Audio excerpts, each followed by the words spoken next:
I bet you can't solve this mystery. But if you can, then you're a true genius. The story begins on a stormy night in the small town of Ravenwood, where Detective Clara Hayes is called to the scene of a bizarre crime.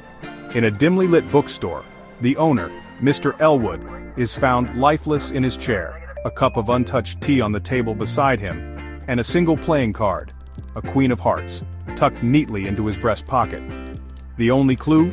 A cryptic note left on the counter that reads, "The ink tells all, but beware the shadows." Clara begins her investigation, questioning the few people who had access to the bookstore that evening.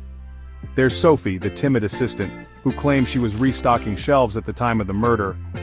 There's Gregor, a rival shop owner who says he was miles away, but a receipt from the bookstore suggests he bought something earlier that day.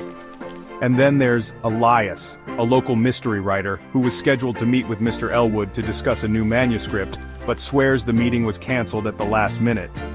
As Clara combs through the crime scene, she notices peculiar details. The tea is cold but untouched.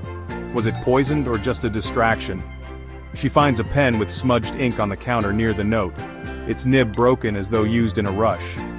A faint scent of perfume lingers in the air, one that Sophie nervously denies wearing. Then, there's the playing card.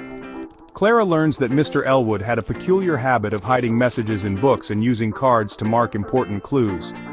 But when she searches the shelves, nothing seems out of place, until she notices a shadow cast by the flickering light. It points to an old, dusty copy of The Queen's Gambit. Inside she finds a ripped page with the words, "Checkmate comes from within." Clara digs deeper and finds out that Gregor had a long-standing grudge against Mr. Elwood over a disputed property sale.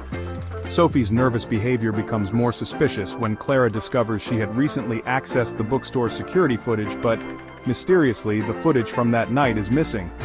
As for Elias, he's hiding something. His cancelled meeting is a lie, confirmed by a text found on Mr. Elwood's phone. Yet, Clara can't shake the feeling that the answer lies in the cryptic note and the playing card.